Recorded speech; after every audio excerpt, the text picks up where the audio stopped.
ग्रामीण भारत में रातें अंधेरी नहीं बल्कि खौफनाक थीं। जैसे ही दूर से पुलिस की गाड़ी की हेडलाइट चमकती, पूरे के पूरे गांव खाली हो जाते थे।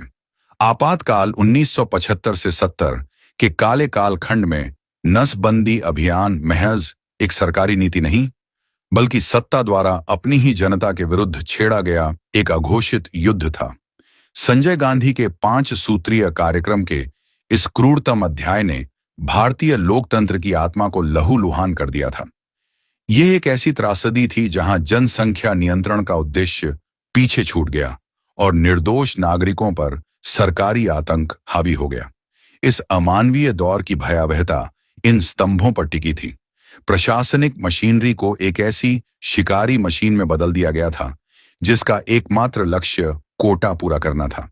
जिलाधिकारियों से लेकर स्कूल के शिक्षकों तक पर इतना दबाव था कि नसबंदी के केस न लाने पर शिक्षकों का वेतन तक रोक दिया गया।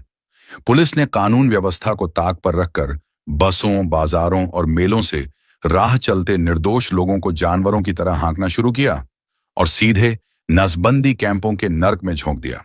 नसबंदी की मेज पर लिटाते समय व्यक्ति की शारीरिक गरिमा और जीवन के अधिकार की सरेआम धज्जियां उड़ाई गईं।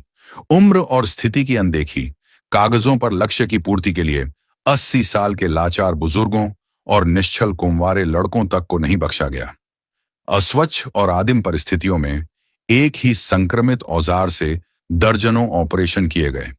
इस लापरवाही ने हजारों को सेप्सिस के मुंह में धकेल दिया, जिनकी मौतों का हिसाब सरकारी फाइलों में कभी दर्ज नहीं हुआ। ग्रामीण भारत में रातें अंधेरी नहीं बल्कि खौफनाक थीं।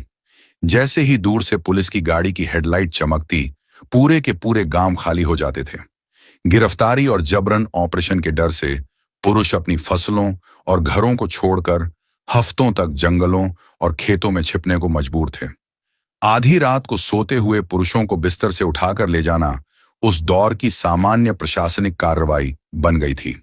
अक्टूबर 1976 में मुजफ्फरनगर उस समय रक्त रंजित हो उठा जब जनता का सब्र टूट गया। जबरन नसबंदी के विरुद्ध उठी आवाज को दबाने के लिए पुलिस ने गोलियों का सहारा लिया। सरकारी रिकॉर्ड में आंकड़े चाहे जो हों, लेकिन गलियों में बिखरी लाशें और चीखें गवाह थीं कि सत्ता ने अपनी जनता का ही खून बहाया है। उत्तर भारत के राज्य, विशेषकर हरियाणा, उत्तर प्रदेश और बिहार इस नसबंदी की आंधी के केंद्र थे। संजय गांधी का विमान जिस शहर में उतरता, वहां के अधिकारियों की सांसें फूल जाती थीं। इसी दबाव ने नौकरशाही को क्रूर और अंधा बना दिया था। लोकतंत्र में जब जनता के निजी जीवन और शरीर पर प्रहार होता है, तो उसका प्रतिशोध बहुत गहरा होता है। 1977 के चुनावों में ग्रामीण भारत के आक्रोश ने इंदिरा गांधी के सिंहासन को उखाड़ फेंका। उस दौर की गलियों में गूंजता यह नारा सत्ता के लिए एक ऐतिहासिक सबक बन गया। जमीन गई चकबंदी में और मर्द गए नसबंदी में।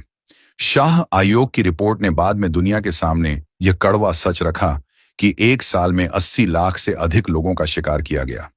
यह अभियान आधुनिक भारत के इतिहास में व्यक्तिगत स्वतंत्रता और शारीरिक संप्रभुता के हनन का सबसे काला उदाहरण है, जो आज भी हमें याद दिलाता है कि बिना जवाबदेही के सत्ता कितनी विनाशकारी हो सकती है।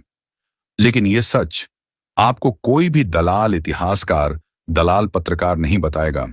दोस्तों, इसलिए उद्घोष ने यह मुहिम चलाई है कि हर सच को आपके सामने रखा जाएगा, लेकिन इसमें आपको हमारी मदद करनी होगी। हर भारतीय तक आपको हमारी वीडियो को पहुंचाना होगा ताकि हर भारतीय छुपाए गए सच को जान सके।